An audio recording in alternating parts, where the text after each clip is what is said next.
Another day dawns over the old city of Jerusalem. For countless millions throughout the ages, this has been the spiritual navel of the world. So much history has happened here within these ancient walls. Each day, the streets and plazas of Jerusalem's old city fill up with religious pilgrims and tourists coming to visit some of the most revered and sacred historical sites on earth. Within this ancient city, once stood the first and second Jewish temples, making Jerusalem the focus of the spiritual longing of all Orthodox Jews. From the Dome of the Rock, Muslims believe that Muhammad ascended up to heaven on a celestial steed, which made Jerusalem forever sacred in the sight of Muslims. And since many of the events in the life of Jesus happened in Jerusalem, it is hallowed ground for Christians as the birthplace of Christianity. When you consider how important the old city of Jerusalem has been to Jews, Christians, Muslims for thousands of years, the visitor to the city may be surprised to find just how small the old city is. In fact, Mark Twain, who came through these gates in 1869, claimed that you could walk entirely around the circumference of the city in 1 hour if you walked briskly.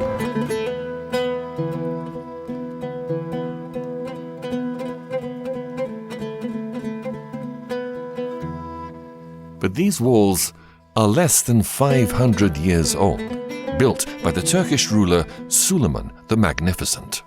During its long history, Jerusalem has been completely destroyed twice and captured 44 times. The walls, gates, and buildings have been destroyed and rebuilt many times. This is Damascus Gate, one of Jerusalem's busiest and most ornately decorated gates. There are 6 other gates into Jerusalem, making 7 entrances in all.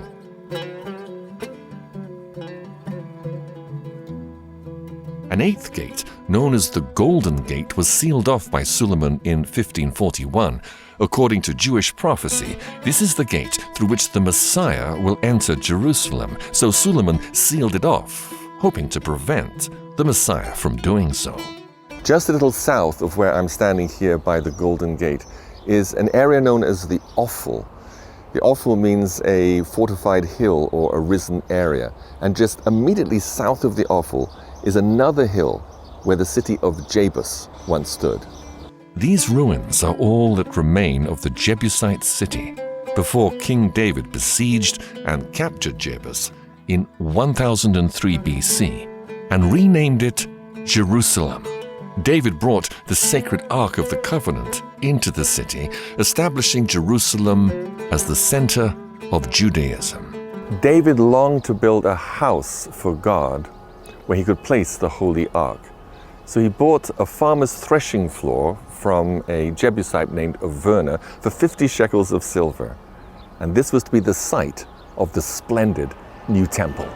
But God told David that he was not to be the one to build the new temple. Instead, his son Solomon would be given the task. This is what Solomon's temple may have looked like in his day. Solomon's beautiful temple stood for nearly 400 years, until in 586 BC, the Babylonian king Nebuchadnezzar conquered and plundered Jerusalem, and Solomon's temple was burned. In approximately 700 BC, 100 years before Cyrus was born, the prophet Isaiah prophesied that a king named Cyrus would allow the temple to be rebuilt after Nebuchadnezzar had destroyed it. Isaiah's prophecy was fulfilled in 536 BC, when the Assyrian king Cyrus allowed the Jews in captivity to return to Jerusalem under the leadership of Nehemiah. After the walls were rebuilt, a second Jewish temple was built on the foundation of Solomon's temple by the Jewish leader Zerubbabel. A full 500 years passed before Herod the Great ordered a massive reconstruction and embellishment of the temple. This is a detailed model of Jerusalem and Herod's temple constructed in 1973 by the famous historian Michael Avi-Yoreh, on display in the gardens of the Israeli Museum. In 69 AD, Titus, the son of Roman Emperor Vespasian, marched on Jerusalem to suppress a Jewish rebellion, and in 70 AD, Titus torched the entire city, and the second Jewish temple went up in flames. Since then, for nearly 2,000 years, there's been no Jewish temple standing in Jerusalem. But still, thousands of people every day make their way to the Western Wall, widely believed to have once been part of the actual temple complex. Here, the Jewish people come to mourn the destruction of their temple. Here they can contemplate the many hardships they have endured throughout their history and pray for the return of the glory of their ancient past. No trees can be planted in the courtyard as long as the third and final temple remains unbuilt. After the destruction of the Jewish temple in 70 AD, the Jews never rebuilt a third temple during all those years. But why? I'm joined by Robert Mandelbaum, who's an eschatologist and Bible researcher. Robert, why was this? Why have the Jews never rebuilt their temple? Well, thanks for having me, Chris. It's great to be here. After 70 AD, the Jews were scattered throughout all of the world, and there came a time when Jews were not even allowed to live or visit Jerusalem. They wanted, of course, to rebuild their temple, and thanks to the Temple Institute, which is just behind us, all the plans are already made. The sacrificial altar has been recently constructed. The priest robes have been made. Pretty much everything is ready to go. Robert, help us understand, why is it so important to the Jewish religion to rebuild their temple? What is the significance of the temple to them? Well, Chris, there's many important reasons, but the primary reason, the number one reason, is the Jewish people do not believe their Messiah will arrive until that temple is rebuilt. So what's the problem? With everything set and ready to go, what's to stop the third temple being built? Well, the problem is that building you see over there above the Western Wall. It's called the Dome of the Rock. The Dome of the Rock was built by the Arab Caliph Abd al-Malik in 691 AD.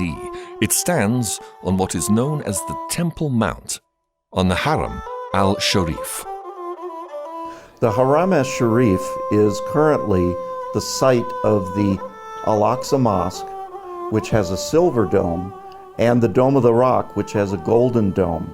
And it has a tradition from the 12th century of being the place where Muhammad's stepped off of the earth and onto his horse, and then the horse was taken up into heaven, and so was Muhammad.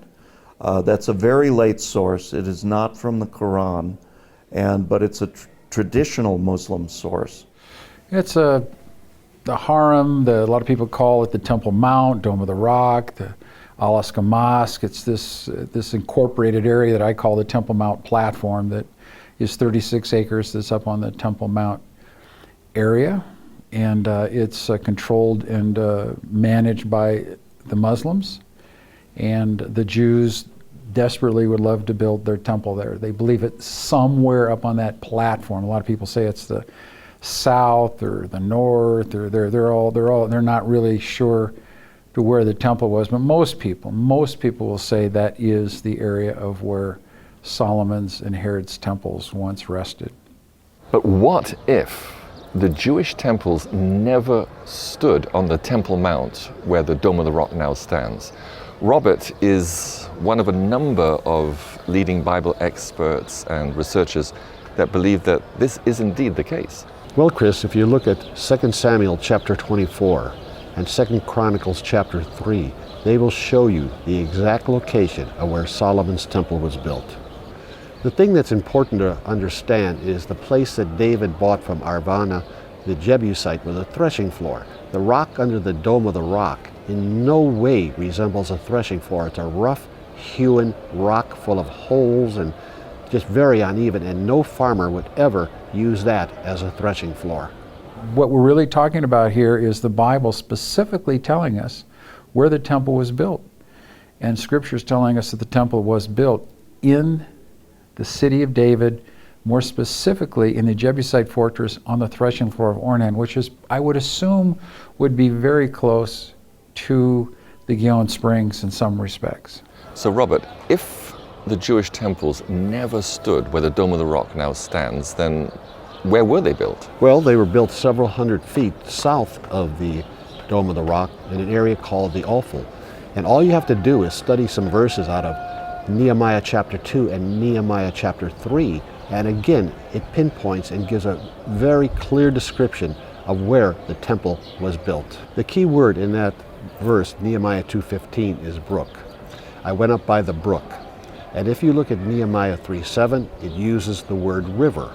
There's only one brook, one river, one stream within 5 square miles of Jerusalem. There is no river, no brook, no running water on the Haram al Sharif. The only place in all of Jerusalem where there is running water is the Gihon Spring.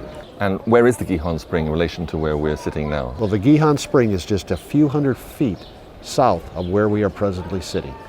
Do you want to take us down there? Yeah, let's go.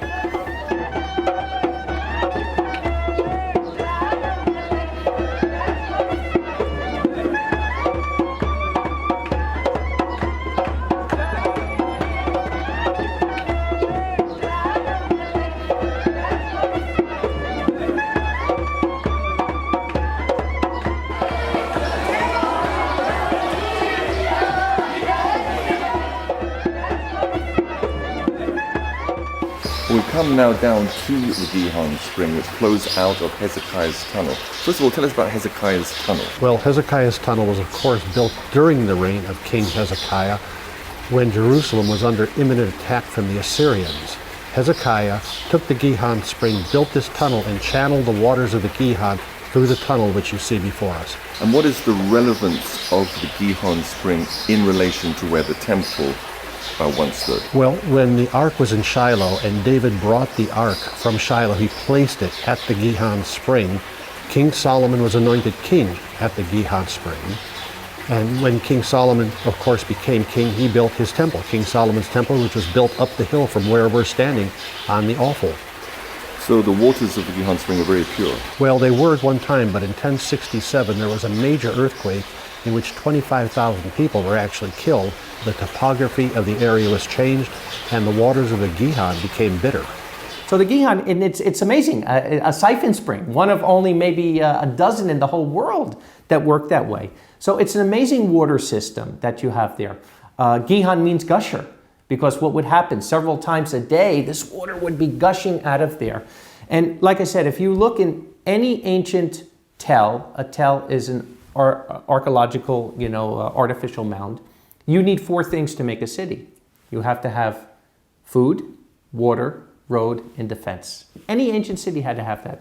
In Jerusalem, there's only one water source. One. There's not 2, there's not 5, there's not 3. There's one water source, and not a small source. One major water source, the Gihon, the gusher. The Gihon Spring was very unique in structure. It is literally a siphon spring and well known to geologists and hydrologists of being something that can literally pump something a great height. The Gihon Spring is similar to geysers, like Old Faithful, but without the heat. That it could pump water 40 stories, 400 feet, from the bottom of the Gihon up into the temple. And there are 5 historical sources that tell us that it actually happened, that there was a fountain inside the temple. Besides the biblical information, the biblical sources from Joel, Ezekiel, and from the Psalms, several Psalms, put it all together, and there was a fountain in the temple at the top of the city of David, on the top of Mount Zion, at that temple. And it also existed in the reconstruction by King Herod. Well, the Gihon Spring is an ancient water source that's been talked about going way back to the time of Solomon. The The springs are still running today. They're not of the force of water that they were a long time ago. A lot of Jerusalem has been dug up, and the rock might have, through fracturing and modern construction, have precipitated that. But the Gihon Springs has been this ribbon of water that's the lifeblood of the city of David. It's like water pumping through the veins of a human. The city of David has this water pumping through it, which gives his life, and gave it. The reason that David even took it was probably that water source. But you need to have flowing water in the ceremonial of the cleansing of several things. The priests going in the temple to worship. You need spring water to add to the ashes of the red heifer for purification. So water is essential, and there's no water on the Temple Mount, the traditional Temple Mount up above. They've uncovered the real pool of Siloam. They just did this in the last couple of years. It's an amazing story how they found it. But what was interesting, I was down there with the archaeologist who actually found it, and he told me that that area was an acre big. And his words, not mine, he said it's the world's largest mikveh. It went off in my head. Of course, 10,000 people would be mikvehing there. So the fact, if you're mikvehing and you're getting ceremonially clean down there, does it make any sense that you're going to walk a third of a mile and maybe be unclean again? So the temple would have to be close to the mikveh, particularly that it's the biggest mikveh in the world, a 10,000 person acre mikveh where the pool of Siloam is. And yet they found the stairs now, the original stairs from the Herodian period that go back up toward the city of David where the temple would have been. So if the temple stood over the Gihon Spring, then how did the buildings up on the Haram al Sharif, how did they get their water? Well, there's 37 cisterns up there. They're very big. It's not fresh running water, but it's where they collected fresh water that could be used for Titus's 10th Legion. And the Gihon Spring actually represents the water flowing from the throne of God in Revelations 22. It flows from under the Holy of Holies, the Ark of the Covenant, and of course the Shekinah glory was between the wings of the two cherubim, which was on the mercy seat.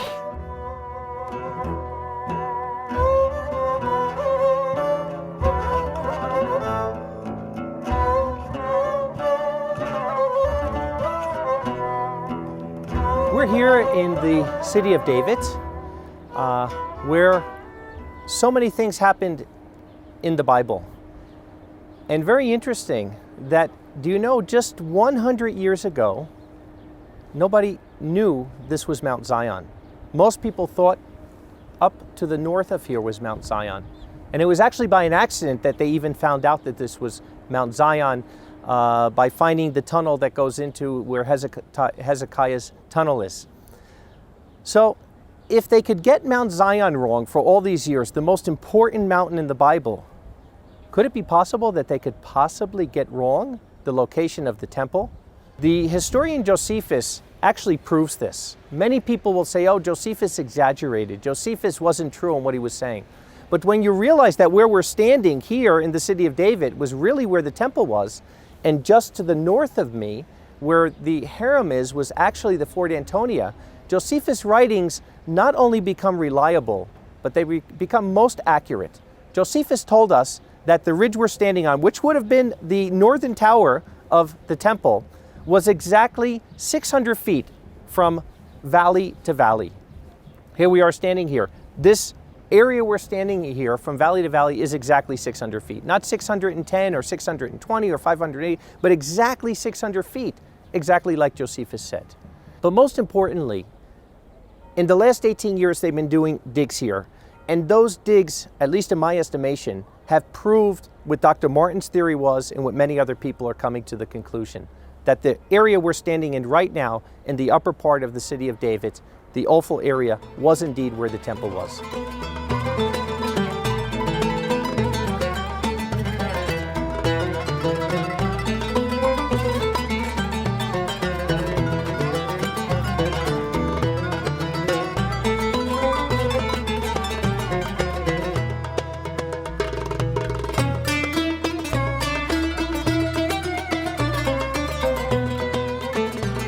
Well, I wanted to film this part of the interview on the Haram al Sharif, but of course you're not allowed to film there.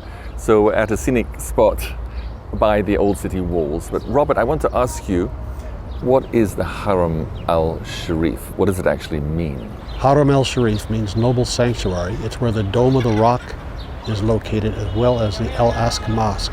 It's the third most holy place in the Islamic religion. And it's quite a wide area. So back before the Dome of the Rock and the Al-Aqsa Mosque were built, back in the time of Jesus and the time of the temples, if the temples weren't standing there, then what was up there in that large area? Well, that was Fort Antonia, and that's where Titus housed the 10th Legion, which consisted of 6,000 soldiers and approximately 4,000 support staff.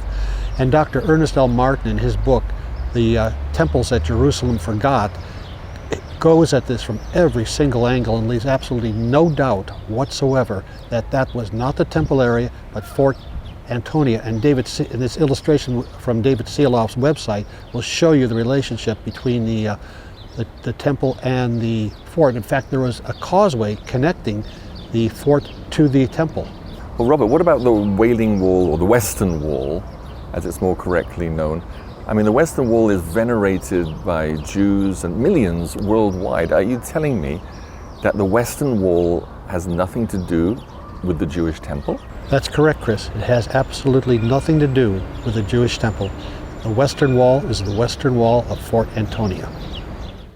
Actually, it's part of the retaining wall with additional stones above the larger, much larger foundational stones up to about 6 levels, 8 levels. It depends where along the structure this is all established. And these stones of the Wailing Wall are actually used and presumed to be the Western Wall of the temple, but it's not. The Western Wall today, a very interesting thing happened there recently is a man by the name of Eli Shukran, who's the director of archaeology, found a coin underneath the very lowest stone, where the stones reach bedrock under the Western Wailing Wall. And a lot of people have been arguing how old this was. Well, kind of it was settled because Eli Shukran dug underneath and found underneath the lowest stone that reaches bedrock. He found a coin of Valerius Gratus, who was the prefect of Rome under Tiberius Caesar. The coin dated to 20 AD. Very interesting because Herod died in 4 BC. So 24 years after Herod's death, we have this wall being built attributed to Herod, which poses a lot of very interesting questions as to who really built this wall and why did they build it. Omar and his family have owned the old city of Jerusalem's most famous antique jewelry shop for 9 generations, dating back 388 years. His shop has a dazzling variety of antiques and coins that have been unearthed in numerous excavations in Jerusalem over the years, including from the supposed Temple Mount area. I asked Omar if any artifacts or other evidence had ever been found that proved the Jewish temples stood there. Actually, regardless to the excavation that started after the war from 1967, we know and everybody knows through the experts that they brought and from all over the world, the historians, and through pretty much like digging in every spot, in every centimeters, you know, they flip everything, even each inch was digged, you know, they couldn't find any evidence that the Temple Mount is beneath the Haram al Sharif, or what they call the Temple Mount now. And that's a fact, you know, everybody knows that, you know. I think that all those stones that are up there today that you see on the Haram or from a Roman fortress, of course there's been a lot of additions since then of people that have come in and conquered, moved around, but basically a lot of those, I think most of them were generally part of a Roman fort called Fortress Antonia, named after Mark Antony. It housed the 10th Roman legions, which was about 6,000 soldiers and about 4,000 support personnel. It would have been like a city up there. Josephus, in fact, describes it as being the size of several cities. But we see the Roman forts. We don't see a couple of pup tents and a bunch of people walking around with spears and shields. It was a machine. They had roads, they had bakeries, they had brothels, they had courtrooms, they had barracks. It was like a city. And today we've never found any remnants of where the Roman fort was. And of course the fort would have been quite large, and I think archaeology would have revealed something by now if it was located somewhere other than on the Temple Mount. Another reason the harem couldn't be the temple is when we look at the historical records. Let's go to Josephus. Josephus clearly said that the city was so raised that you would never even know a city stood there. And we see it when we go in ancient Jerusalem. You see that everything was destroyed from that time period. In the New Testament, Yeshua said the same thing. He said not one stone would be upon another. And there, in what they're calling the Temple Mount, the harem, you have 10,000 Herodian stones, 10,000. So not only do you have 10,000 stones that aren't supposed to be there, but if that's the temple and not the Fort Antonia, the stones should not be Herodian stones at the base, they should be Solomonic stones. So that fact alone, that there's no Solomonic stones, but they did find the Solomonic stones in the city of David, and they did find the tower that Nehemiah built. They found it there. They have the archaeological evidence of the oil lamps and the pottery from the Persian era from that time. Clearly shows that the temple had to be in the city of David and not in the harem. Antonia, which we believe is the Haram al Sharif, or the Haram al Sharif was the remnants of Fort Antonia, encompasses an area of 36 acres. And basically, it is the size of a typical Roman fortress, according to schematics and even remnants of other permanent Roman fortresses all over Europe, in Germany, and other places, even in Africa. The fort that was built by King Herod of Israel is typical of a Roman fortification built to their specifications of that time period. Another thing that most of the historians have neglected is the fact of, Josephus tells us the size of the temple. The size of the temple was 600 feet square. It was a square. It's very, very simple when you look at the records. Now, it was enlarged by Herod, but certainly not to the point of the size that you see the harem. Now, the interesting thing, when you look at the size of the harem, it's 96% exactly the size of every ancient Roman fort. And remember, the Roman fort was the property of the Roman Empire. Just like today, United States of America has hundreds of bases in different countries. Those bases are owned by the United States of America, even though they're in a foreign country. And it was the same thing in this time. So when you're looking at that fort, not only the size of it had to be standard, but also remember that in an area where Jews were not intermingling with Romans, it had to be big enough that you can house your at least a legion of soldiers. That beside the soldiers that you had to have personnel that was working. You had a red light district. You had to have restaurants. You had to have probably 10 to 15,000 people. And whenever you look at a model of Jerusalem, like you saw in Jerusalem by Yonah, they always make Fort Antonia this tiny little fort that couldn't probably hold 100 people. The model that we have at the Israeli Museum is a beautiful model. It's a great piece of art, but a poor piece of historical reflection. For instance, I believe that the Roman fort there is ridiculous. It's just this little appendage. The mighty Roman fortress has been reduced to this small little caricature that they have there in that model. So I don't think that the model maker there made an accurate representation. But what he did do is he's impregnated into the mind of a lot of visitors a warped concept of the size of the Roman fortress and where the Roman fortress is. I'm really surprised that most people don't go up and say, this is ridiculous.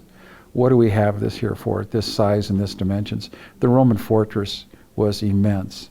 And it wasn't just this small little appendage that they have there, because we know that they had the 10th Roman Legion, which was about 10,000 people. That area could have held maybe couple hundred people that we have at the model at the Israeli Museum.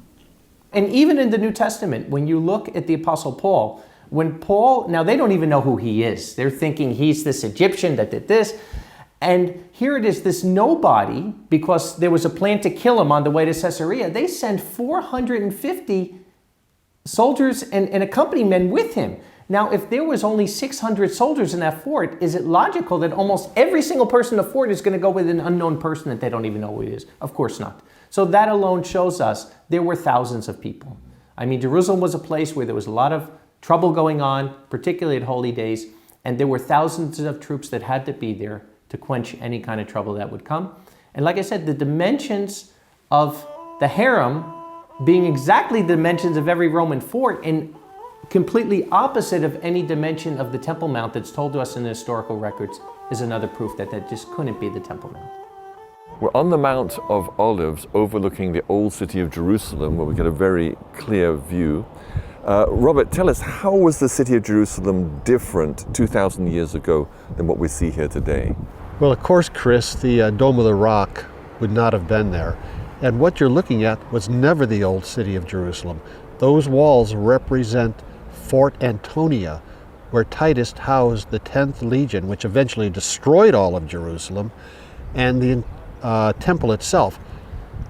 Where I'm pointing right here, where that clump of trees are, which today is called the City of Zion, which is on top of a mound called the Ophel, that is actually where the original temple once stood. And just to the south of that, and I mean just meters south, was the city of David, also known as the Citadel. And the entire city of Jerusalem, with the temple, stood in that area right there. The reason we know that it's there is because Josephus, the Jewish historian, who lived in Jerusalem, and he was there and present at the destruction of Jerusalem, and he saw it in a destroyed condition afterwards, and he was given the Jewish records of King Herod as to the construction of Fort Antonia, and he was given the Roman records in regard to the Jewish wars, who did what when and who destroyed what, and how the war progressed. Josephus was a first century historian. He was Jewish, commander that was conscripted to be sort of a historian of sorts. His writing is impeccably accurate. People say, oh, he's so great of a historian, except when he's talking about the temple. And then he just seems to have this weird perception of history. No, he had a perfect perception of history. He knew where the temple was. He knew it was destroyed down the very foundations. So historians say, well, he was great up until he talked about the temple. But no, he was right about the temple. We have been wrong. So I think we should follow the first century eyewitness as opposed to a 21st century guessing, observant person. He's an excellent, terrific source for the information that that piece of land is Fortress Antonia, because nothing suits that description that Josephus gives us. He says it was larger than the temple. He says it was more massive, bulky, the greater fortifications than the temple. It obscured the temple from the north vantage point if you would approach Jerusalem from the north. And everything fits Fortress Antonia being that structure of the Haram al Sharif. Nothing else fits.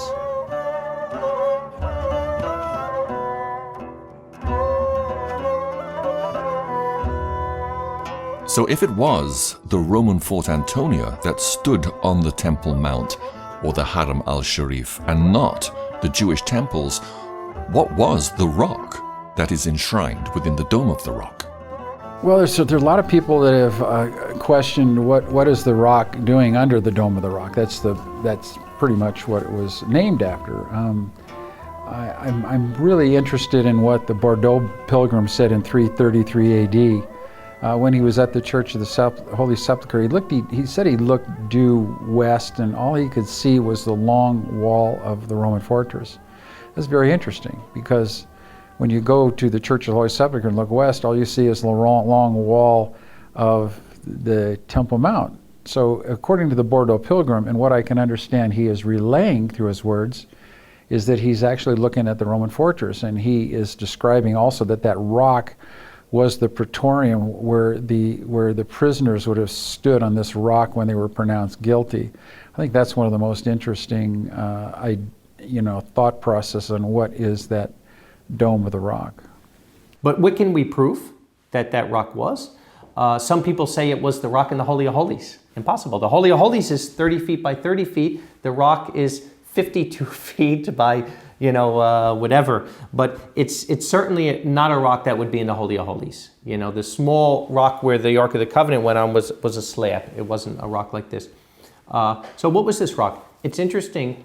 When you look at this rock, what you'll find on the top of the rock is you'll find crosses in it. Because it wasn't a rock that was sacred to Judaism, and certainly wasn't a rock that was sacred to Islam, wasn't even involved back then. But it was a rock that the early believers, as early as the 3rd century, we can prove this from the historical records, thought that rock was the rock that was in the Praetorium. So the belief was that that was the rock Yeshua got on top of and gave his defense before Pilate. So knowing that, and there was a tradition that came after that, it almost looked like there were footprints in that rock.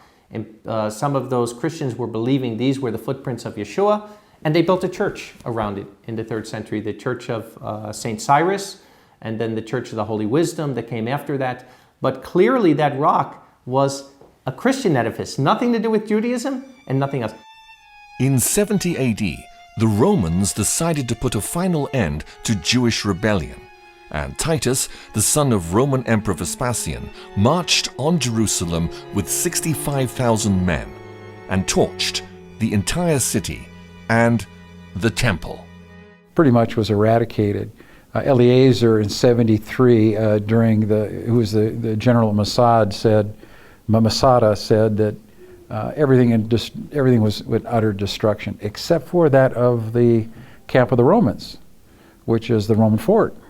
So everything was destroyed. So I think that when you talk about in 70 AD what was destroyed, I think the temple was destroyed to the very foundations. Josephus said that you wouldn't even know that there was a city there where the temple stood in 70 AD, thus fulfilling the prophecy of Jesus in Matthew 24, when he said that all the stones, every stone, utterly, completely, and totally down to the very foundations would be destroyed. So I think we have a fulfillment of prophecy if we correctly identify where the correct location of the temple is located.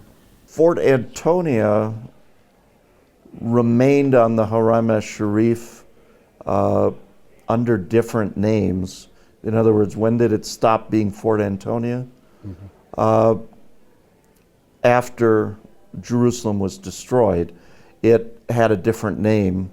It was actually the center of Aelia Capitolina, which was the renamed terminology for the city of Jerusalem.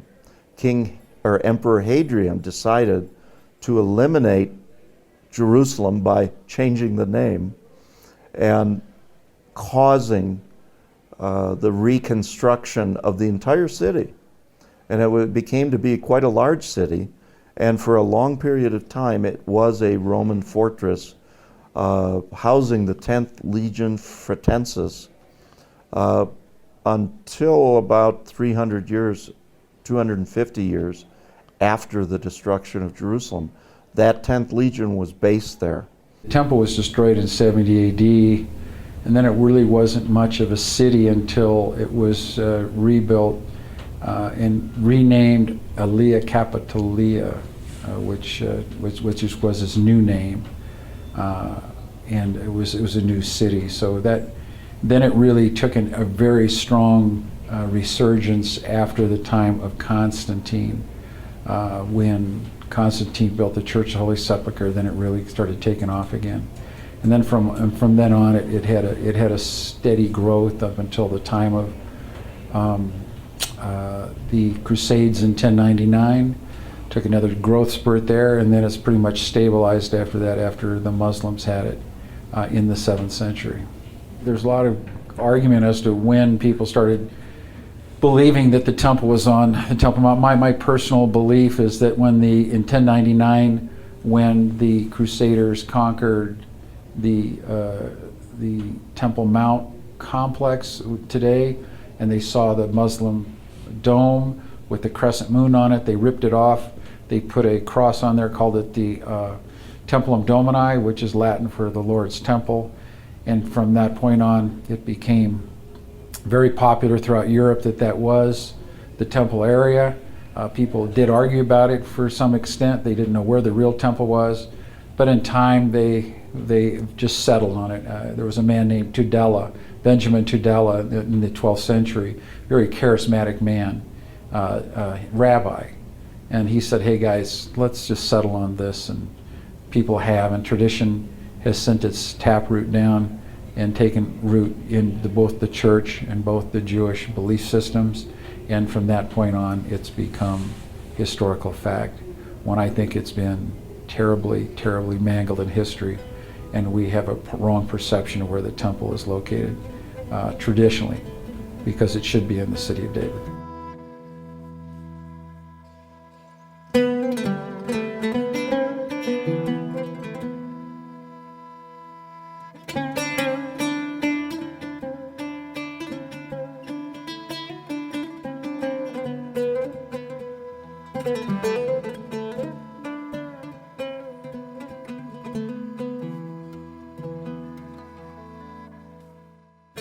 Well, from where we are on the Mount of Olives, we can see behind us the graves of thousands of Jews who wanted to be buried here. Why? Why did they want to be buried right here, right up against the Mount of Olives? Well, according to Zechariah, the Messiah is going to return to the Mount of Olives. The Mount of Olives is going to cleave in half. Half is going to go toward the north, half toward the south. And the Jews as well believe this is where the resurrection is going to take place. But of course, the Jews believe that the Messiah can't come until the temple is rebuilt. So if it could be shown that the temple never stood where the Dome of the Rock now stands, but stood somewhere else, then that would solve the problem. It would, Chris, because that temple right there, the Dome of the Rock, is the most contested piece of real estate in the entire world. It could be a trigger for World War III. And if it could be proved, and not only proved, but accepted, that that temple stood on the offal south of Fort Antonia, it could bring about some type of a peace covenant. What do you mean by a peace covenant? The Jewish prophet Daniel, in Daniel chapter 9, prophesied that there would be a world leader that would arise and would confirm some type of a covenant that would bring some measure of tranquility to the Middle East. Even now, as wars are raging in Yemen, Libya, Syria, Iraq, Saudi Arabia is involved, this would bring about some measure of peace to this situation. And it would then also allow the Jews to rebuild their temple and begin their animal sacrifice once again.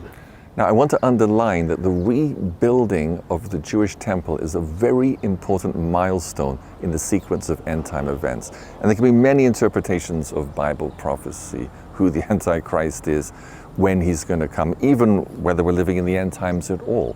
But when the Jewish temple is rebuilt, then we know for sure that we're in the last 7 years. And we lock in to a very definite sequence of events as foretold in the books of Daniel, Revelation, and many other prophetic passages in the Bible. Yes, the temple's very significant in end-time Bible prophecy. It's where the Antichrist finally declares that he is God, tries to bring about the end of the worship of the true God.